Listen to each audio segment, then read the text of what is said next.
Morning, Fabrizio.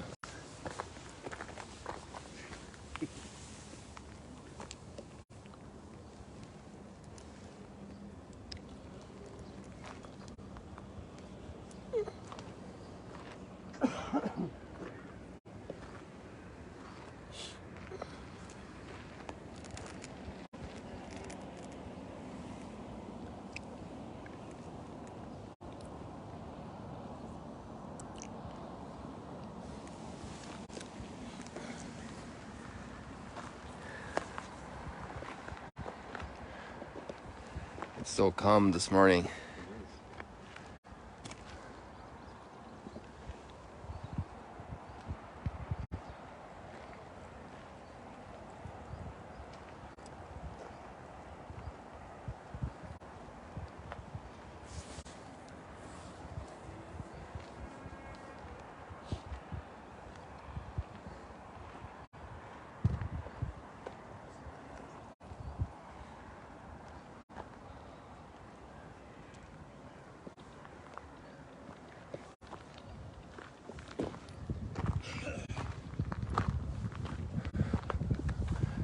Hi, Fabrizio. Any wisdom for our people around the world?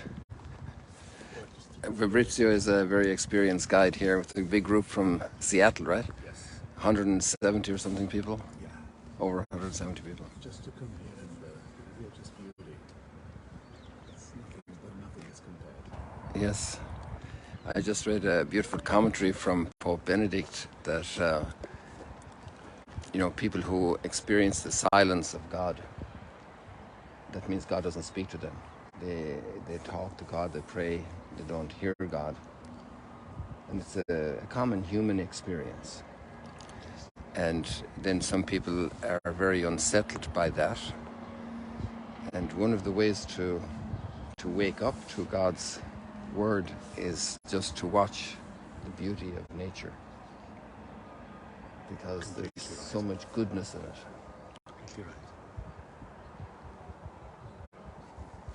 To learn to ponder that, to just take it in, to contemplate it. I'm so happy these Madrid students got up early. You see the people in Spain, they're late partiers, Yeah, they rarely see it. Then they're up for the sunrise now. Well, sometimes they see the sunrise when they go home to bed after their party. That's true. That's true. Majestic. Beautiful. I'm going to continue my walk down the lake shore here. God bless you, Fabrizio. ¿Quieren decir algo al mundo?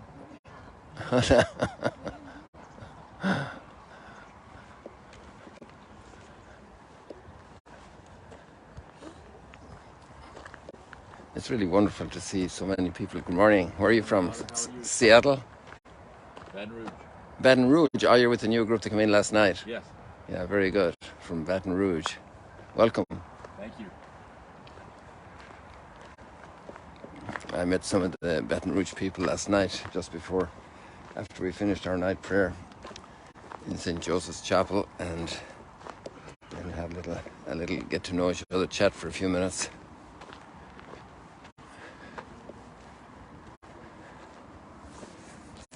Yesterday we had a lot of fun. Was it yesterday or the day before? I forget now.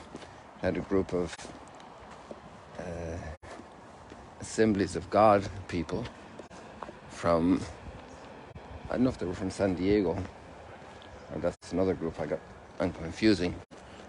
And we were halfway through the explanation in the Encounter Chapel, and in comes a group of students from the Kinnaird College. And they were reluctant to come in, so I encouraged them to come in and sit down with us. And there were Jews and Muslims and Druze. I said, here we have some Jewish people, students, and Muslim students.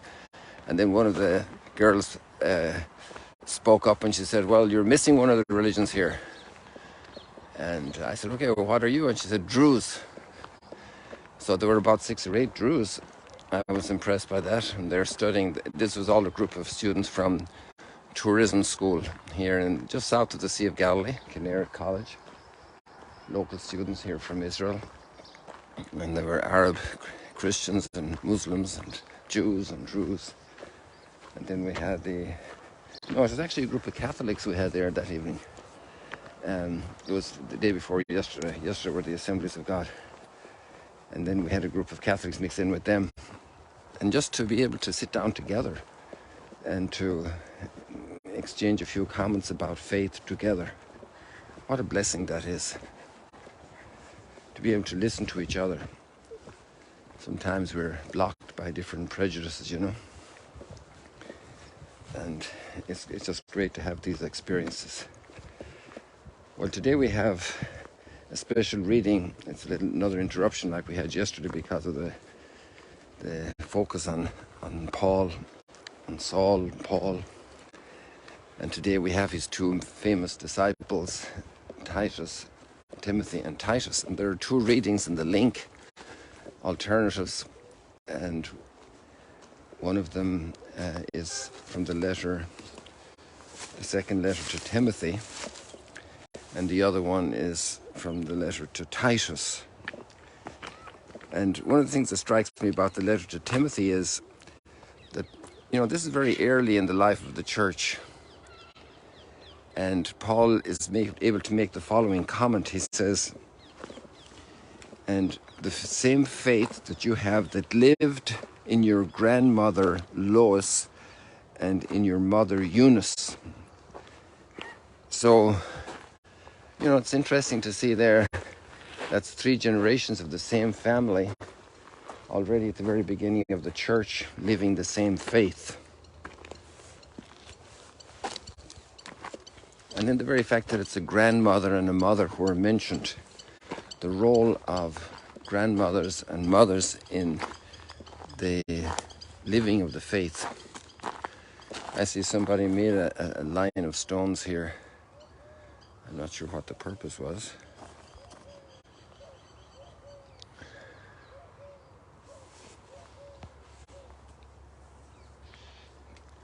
Like a little semicircle of stones here. I'm drawing you can see it better this way maybe. So I'm not sure what was the intent of this. Maybe a youth group, who knows.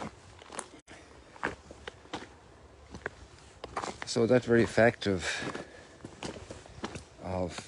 handing on the faith from generation to generation. Now, obviously, back in the day, a lot of families joined completely as a family, joined the faith, and that still actually happens today. There are families that discover the faith that have grown up in a secular environment or have been trying and testing different things, and they come to the faith as a family. So that can be different generations. And in fact, one of the first pagan families that adopted the faith was when Peter went to Caesarea, and Cornelius and his whole household became believers. His whole household. It's great when families live together and they share their faith.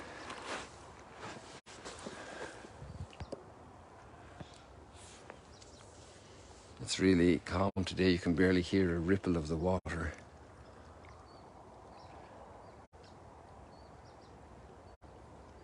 And those very gentle waves coming in. And here there are millions, billions of little shells. I'm amazed at the amount of life that's here in the lake that you would never notice, because I never noticed one of those guys living. But there are obviously one major farm of them here in the Sea of Galilee. And this is just one little piece of the beach, you know.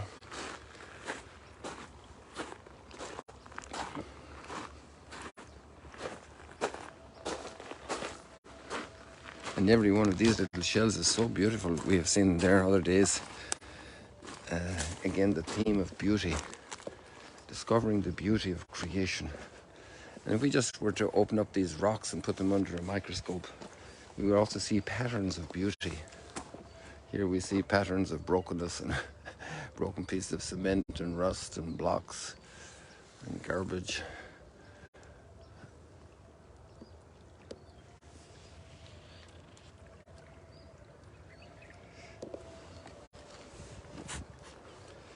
Oh, by the way, I have been meaning to and forgotten to announce that the Women's Day in March, and just crossed my mind now, so please make a note of it, is not going to be on the normal World Day of meetings for the World Celebration of Women's Day. It's moved to the last weekend in March. And in fact, there's a group of women coming on pilgrimage, and I think there are still places available. And I just don't have the landing page for you to do that yet, but if you want to come to the Holy Land for the last week of March for the Women's Day, and just think about that possibility, and we'll get that together for you as fast as possible.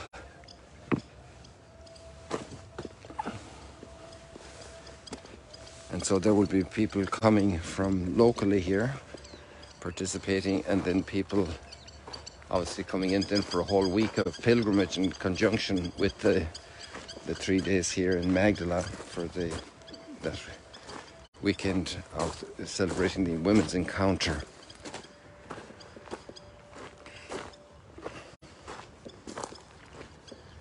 If you want even just to put in a word there, you can send a message on Messenger or send it on the WhatsApp if you're interested, just to pass on the information, so they'll send you the flyers in the first moment that it's ready there.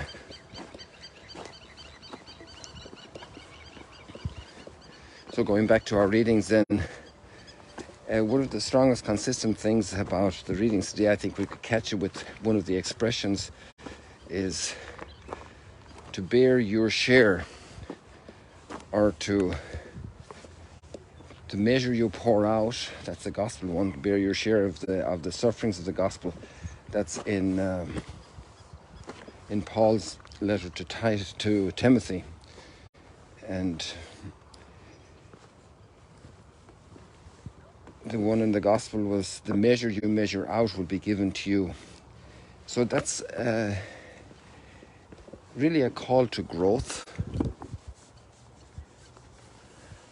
a call to growth humanly and spiritually. You see, we're not a closed little box.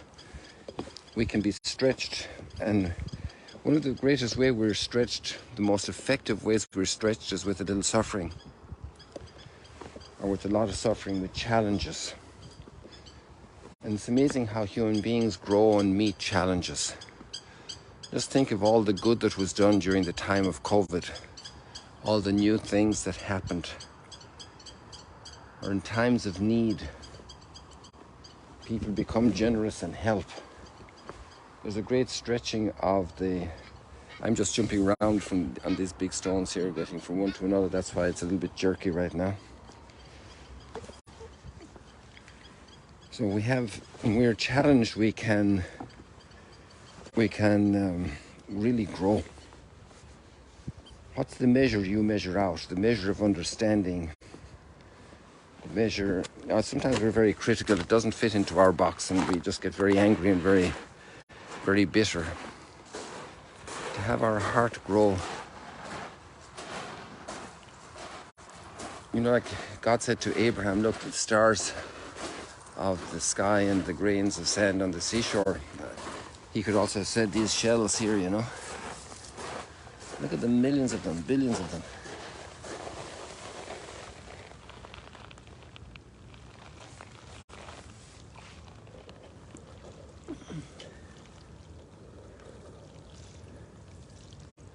Stretch your heart and realize that even if you didn't have a child when you're 80 years old, Abraham, you can be the father of a multitude of nations.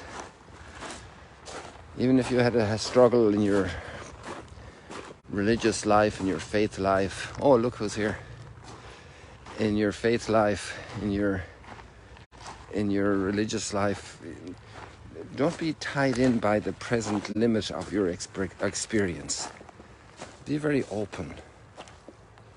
The measure you measure out will be given to you.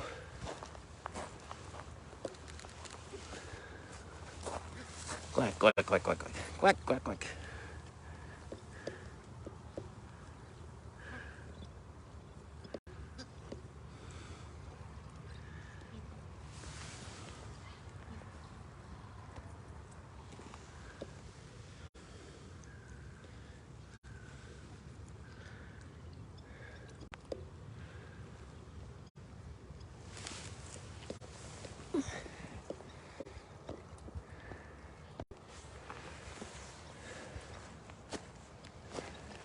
The measure you measure out. Maybe that could be our big thought for today.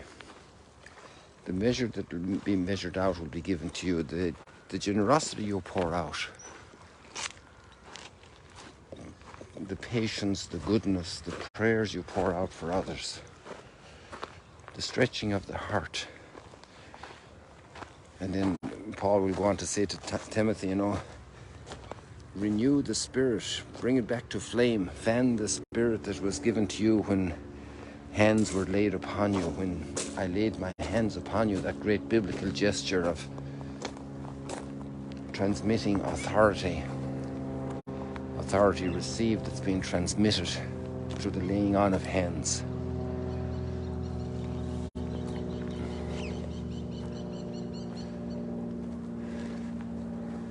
Stretch your hearts, stretch your minds.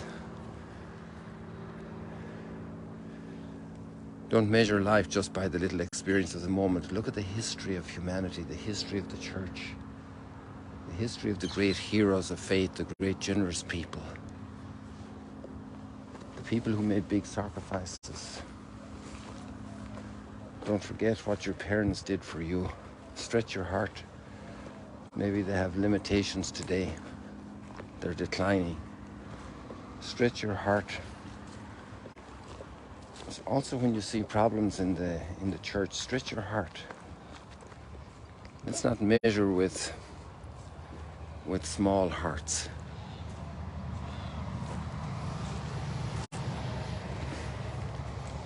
We read reports in the newspaper, negative reports about people, about situations. Stretch your heart. Let's not be in those who accuse and judge.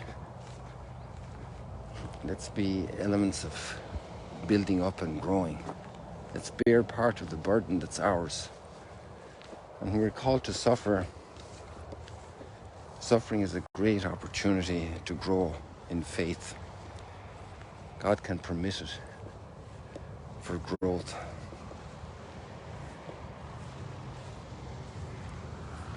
Now the flowers are coming here again, the little ones. New growth.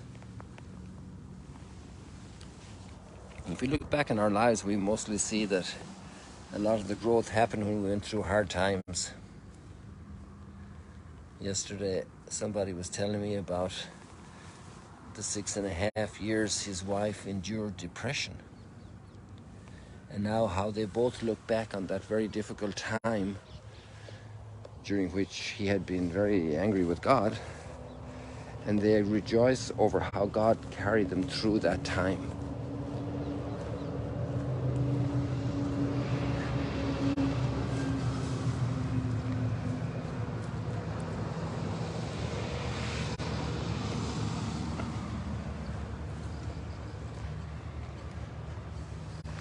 Let's leave it like that today, guys.